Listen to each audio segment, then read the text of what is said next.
Option trader அன்பர்கள் அனைவருக்கும் வணக்கம். ஆப்ஷன் ட்ரிக்கி ட்ரேட் சேனல் மூலியம் உங்களை சந்திப்பதில் மிக்க மகிழ்ச்சி அடைகிறேன். நான் உங்கள் சந்தோஷ்.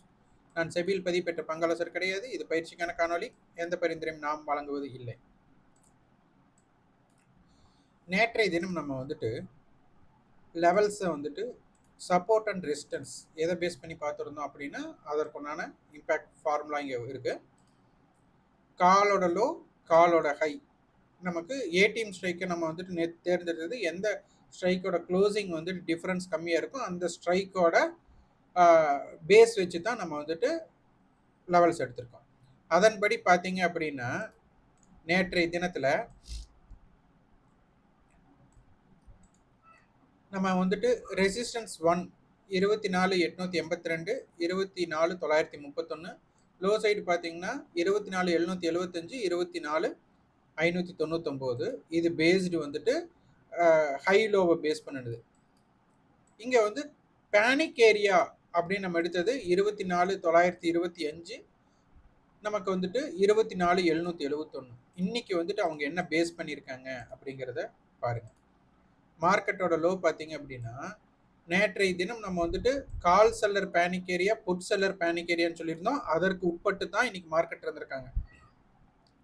அப்போ மார்க்கெட்டோட மொமெண்டம் ஃபுல்லாகவே இந்த டேட்டாக்குள்ள தான் இருந்திருக்கு. இது நம்ம புரிஞ்சுக்கணும். அப்போ மார்க்கெட்டை நம்ம ஆப்ஷன் பிரீமியத்தின் அடிப்படையில் எப்படி பார்க்கணும், இதை பேஸ் பண்ணி ஸ்ட்ராட்டஜிஸ் எப்படி பண்ணணும்னு தொடர்ச்சியாக இங்கே முதல் என்னென்னா ட்ரேடிங்கை ஃபஸ்ட்டு நம்ம ஸ்டாப் பண்ணிவிட்டு ஆப்ஷன் ட்ரேட் பண்ணுறாங்கன்னா நீங்கள் நமக்குள்ளே இது ஆப்ஷன் ஸ்ட்ரைக்கை வச்சு நம்ம என்னென்ன ட்ராமா பண்ண முடியும், என்ன மாதிரி ஸ்ட்ராட்டஜிஸ் பில்ட் பண்ண முடியும் தொடர்ச்சியாக நீங்கள் பார்த்தீங்கனாலே உங்களுக்கு தெரிஞ்சிடும். அப்போ இந்த மாதிரி தான் நம்ம லெவல்ஸ் எடுத்துகிட்டு இருக்கோம். இன்றைக்கி மார்க்கெட்டோட மொமெண்டம் என்னாச்சு அப்படிங்கிறத பார்க்கலாம். இன்றைக்கி பாருங்கள், மார்க்கெட்டோட ஓப்பன் 24,890, ஹை 24,902. அப்போ பார்த்தா நமக்கு ஓப்பன் டு ஹை அப்படிங்கிறது வெறும் 11 புள்ளிகள் தான் மூவ்மெண்ட் ஆயிருக்கு. ஓப்பன் டு லோ 118 புள்ளிகள், மொத்தம் 130 புள்ளிகள். அப்போ நீங்கள் சராசரியாக பார்த்துட்டு வாங்க, ஒரு 100 to 150 புள்ளிக்குள்ள நீங்கள் ஒரு மொமெண்டம் பண்ணாலே அதுவே உங்களுக்கு ஒரு இம்பேக்டடாக இருக்கும். அப்போ இது காலையில் 9:15 மார்க்கெட் ஓப்பன் ஆனதுமே நீங்கள் டிசைட் பண்ணிடலாம், எய்தர் ஏதோ ஒரு சைடு ஹை லோ கிரியேட் பண்ண போகிறாங்க. அப்போ அந்த ஹை லோ கிரியேஷன் மொத்தம் 100 புள்ளி டு 150 புள்ளி இருக்குன்னா இதுக்கு ஒரு ஸ்ட்ராட்டஜி பில்ட் பண்ணாலே போதும். அப்போ டைம் ஃப்ரேமை பாருங்கள், ஒரு 9:15 to 10, 11, 12. முடிந்த அளவு உங்களோட வர்த்தகத்தை இந்த முதற் பகுதிக்குள்ள, அதுவும் 10:30க்குள்ள ஏதாச்சும் பண்ண முடியுமா அப்படின்னு பார்த்தீங்க. அதுக்கு தகுந்த மாதிரி ஒரு ஸ்ட்ராட்டஜி பில்ட் பண்ணிட்டீங்க அப்படின்னா ஒரு 9:30 ஒரு 10:30க்குள்ள ஏதாச்சும் வாய்ப்பு இருக்கா, ட்ரேட் பண்ண முடியுமா அப்படின்னு பார்த்துட்டீங்க அப்படின்னா ஒரு டீசெண்டான ஒரு ஸ்ட்ராட்டஜி கிடைக்கும். அடிக்ஷன் வராது. முதல்ல நம்ம ட்ரேடிங்கை சிம்பிளிஃபை பண்ணணும். லாஸ் அக்செப்டன்ஸ் உங்களுக்கு இருக்கணும். லாஸ் வரும்போது பார்த்தீங்கன்னா ஓவர் ட்ரேட் நடக்கும். ப்ராஃபிட் இருக்கும்போது பார்த்தீங்கன்னா சிங்கிள் ட்ரேடில் முடிச்சிருப்பீங்க. உங்களோட ட்ரேட் புக் எப்பவும் நீட்டாக இருக்கணும். முடிஞ்ச அளவு செகண்ட் ஆஃப் ட்ரேடு வர நீங்கள் கொண்டு போகாதீங்க மார்க்கெட்டை. ஆப்ஷன்ஸ் ட்ரேட் பண்ணுறவங்க முடிந்த அளவு உங்களுடைய ட்ரேடை ஒரு 10:30 to 11 மணிக்குள்ளே முடிச்சுட்டு ப்ராஃபிட் ஆர் லாஸை நீங்கள் க்ளோஸ் பண்ணிவிடுங்க. அதுக்கப்புறம் ஏதாச்சும் பெரிய மூமெண்ட் ஆனாலும் பரவாயில்ல, டீசெண்டாக நீங்கள் 9:15 இதுக்குள்ளே ஏதாச்சும் ஒர்க் அவுட் பண்ண முடியும்னு பண்ணீங்க அப்படின்னா உங்களுக்கு ட்ரேடு கம்மியாயிடும். மார்க்கெட்டில் அடிக்ஷன் இருக்காது. நீங்கள் மார்க்கெட் எப்போ ஓப்பன் பண்ணி பார்த்தாலும் உங்களுக்கு ட்ரேடிங் ஆப்பர்ச்சுனிட்டி கிடைக்கும்.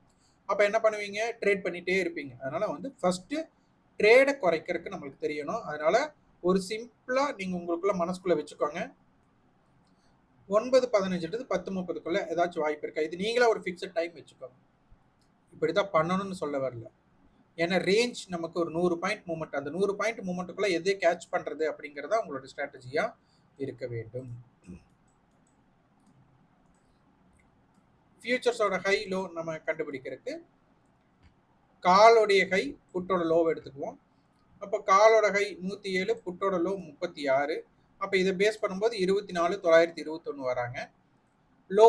லோக்கு என்ன பண்ணுவோம், புட்டோட ஹை காலோட லோவை எடுத்துக்குவோம். அதன் அடிப்படையில் நம்ம பார்க்கும்போது 24,788 வராங்க. இதை டேட்டாஸ், இதை பேஸ் பண்ணி தான் நம்ம எடுத்துருக்கிறோம். ஆனால் நமக்கு ரியலாக ஃபியூச்சர்ஸோட வேல்யூ 24,910, லோ 24,788. 786. அப்போ நமக்கு லோ நியரா மேட்ச் ஆகுது, ஹை மட்டும் ஒரு 10 பாயிண்ட் எச்சா நம்மளுக்கு காட்டுது.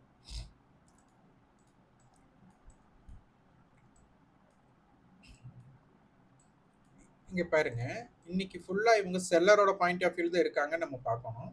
ஒரு கம்பேரிட்டிவ்க்கு ப்ரீவியஸ் க்ளோஸ் டோட்டல் பிரீமியம் யாரோடது அப்படின்னா 24,850. நேற்றைய க்ளோசிங்கும் எடுத்துக்கிறோம், இன்னைக்கு க்ளோசிங் அது நியரா இருக்கறனால ரெண்டுக்குமே அதே டேட்டா. அப்போ நேத்து வந்து 155 ரூபாய் பிரீமியம் இருந்திருக்காங்க. இன்னைக்கு மார்க்கெட் 3:30க்கு முடியுது. நம்ம செட்டில்மெண்ட் பிரைஸ் இல்லாதனால எல்டிபி எடுத்துக்கிறோம். அந்த எல்டிபி பார்த்தீங்கன்னா 117 ரூபா. அப்போ கிட்டத்தட்ட 38 ரூபா காணும். இது செல்லருக்கு சும்மா பார்த்தீங்கன்னா நேத்து இந்த கால் புட் ரெண்டையுமே செல் அடிச்சு வச்சிருந்தாலே கிட்டத்தட்ட மொத்த பிரீமியம் 155. இன்னைக்கு 40 பாயிண்ட் காணும். மார்க்கெட் என்ன ஆக்ஷன் நடந்திருந்தாலும் அவங்களுக்கு பார்த்தீங்கன்னா செல்லருக்கு இங்க வந்துட்டு மார்க்கெட்டா இருந்திருக்கு. ஏன்னா பிரீமியம் டிகே அதிகமாக நடந்திருக்கு. அப்போ ஆடட் பிரீமியம் பார்த்தீங்கன்னா 38 பாயிண்ட் நெகட்டிவ். அப்போ இதுக்கு வந்து பையருக்கு லாஸ் ஆகும், செல்லருக்கு ப்ராஃபிட். அப்போ செல்லருக்கு ப்ராஃபிட் ஆகக்கூடிய இடத்துல பையருக்கு வந்துட்டு பெருசாக எதிர்பார்க்க முடியுமா? ஆப்ஷன்ஸ் கிரீக்ஸோட வேல்யூ கிடைக்குமா அப்படின்னா கிடைக்காது. அதை வந்து நம்ம உணர்ந்துடணும். அப்போ மார்க்கெட் நேற்று டோட்டல் ப்ரீமியமுக்கும் இன்னைக்கு டோட்டல் ப்ரீமியமுக்கும் நம்ம வந்துட்டு எல்டிபிக்கும் டிஃபரன்ஸ் பண்ணி பார்க்குறோம். நாளைக்கு உண்டான லெவலுக்கு கால் செல்லர் பேனிக் ஏரியா. இப்போ கால் செல்லர் பேனிக் ஏரியா நான் இப்போ எல்டிபி எடுத்துக்க, நீங்கள் க்ளோசிங் ப்ரைஸ் எடுத்துக்கோங்க.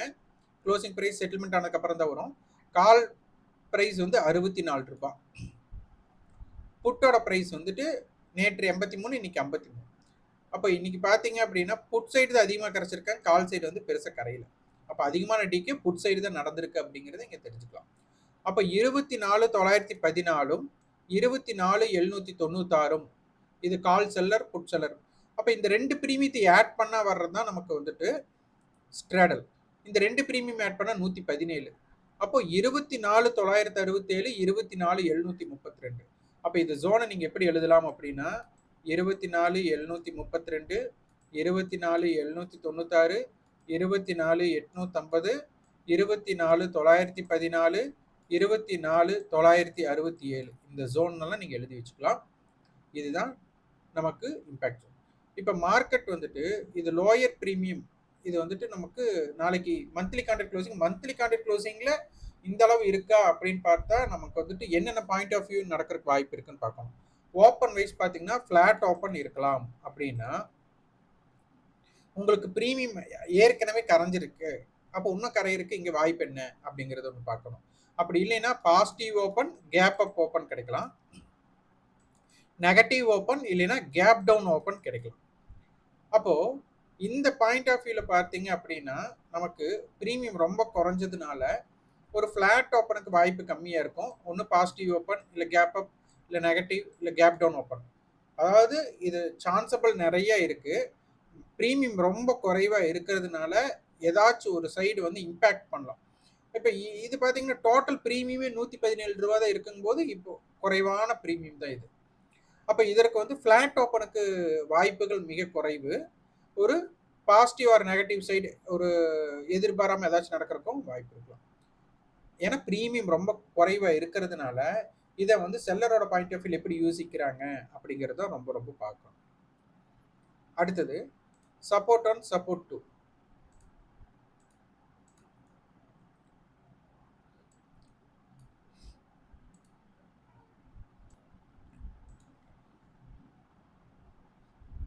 நமக்கு கால் சைடு காலோட ஸ்ட்ரைக்கோட நம்ம ப்ளஸ் பண்ணுறோம், லோவை ப்ளஸ் பண்ணுறோம், ஹையை வந்து ப்ளஸ் பண்ணுறோம்.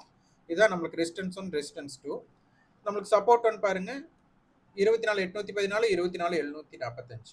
ஸோ இதை பேஸில் நம்ம வந்து மார்க்கெட்டை பார்க்கலாம். இதெல்லாமே நீங்கள் மார்க் பண்ணி வச்சிடலாம். அட்டவணை என்ன சொல்கிறாங்க அப்படின்னு பார்க்கணும். அட்டவணை வந்துட்டு 24,900 கால் 24,800 புட். அப்போ மார்க்கெட் இதற்குள்ளே இருக்கிறதுக்கு விருப்பப்படுறாங்க அப்படின்னு அவங்க சொல்ல வராங்க. அப்போ 24,800 புட்டோட ஹையும் 900 காலோடைய ஹையும் சேமாக இருக்கு. அப்போ 24,800 24,900 இவங்க எதற்காக போராடுறாங்கன்னா 24,850. அப்போ காலோடைய லோ 30 அப்படின்னா 24,930, புட்டோட லோ 24 அப்படின்னா 24,776 அப்படிங்கிற இடம். இது வேல்யூம் வைஸ்ல. டோட்டல் டேர்ன் ஓவர் வைஸில் 24,800 கால், 24,850 கால், 24,900 புட். இதுதான் பெரிய பிரச்சனை. இப்போ இந்த புட்டுக்கு பதிலாக அதிகமான வர்த்தகம் நமக்கு 800 புட் இந்த மாதிரி இருந்திருந்தா இன்னைக்கு மார்க்கெட் வந்துட்டு, ஏன்னா ஓப்பன் ஹை நியர் வச்சுட்டு மார்க்கெட் கீழே போனவங்க திருப்பி இங்கே வந்து இதை பிரேக் பண்ணாங்க ஹையை. அப்போ இந்த ஹையை பிரேக் பண்ணும்போது என்ன ஆகும்னா மார்க்கெட் வந்துட்டு நல்ல ஒரு மேலே போயிருக்கும். அதை தடுத்ததுக்கு காரணம் இதுதான். ஆனால் இந்த அளவுக்கு டீப்பாக போயிட்டு மார்க்கெட் மேலே வந்திருக்கோம் போது கால் செல்லர் வந்து ஹெவியாக பயப்படணும். அவங்க பயப்படலை. இது ரொம்ப ரொம்ப முக்கியம். இது நோட் பண்ணிங்கன்னா உங்களுக்கு தெரியும்.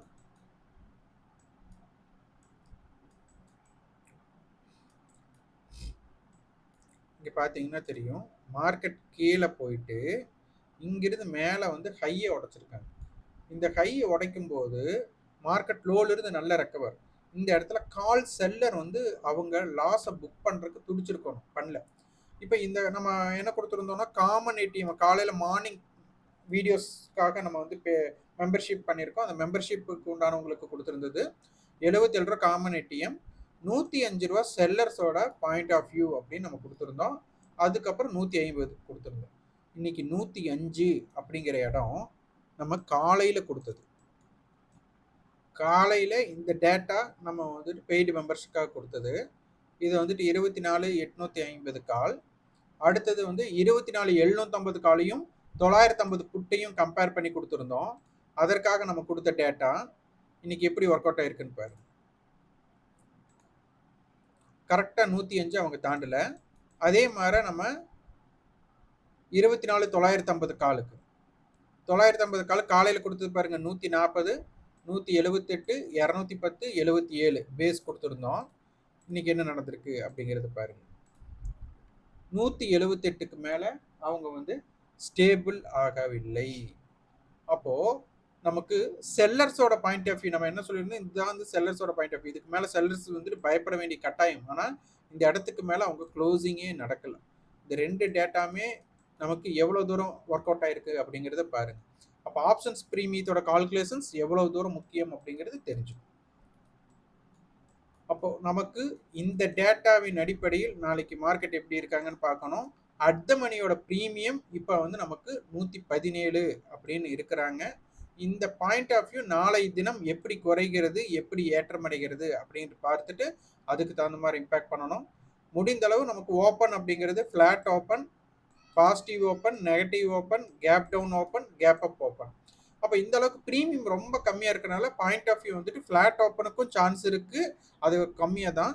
ஆனால் ஏதாச்சும் ஒரு gap up or gap down நடக்கலாமா அப்படின்னு நம்ம யோசிக்கணும். ஏன்னா ப்ரீமியம் வந்து குறைவாக இருக்கிறதுனால நமக்கு பார்க்க வேண்டும்.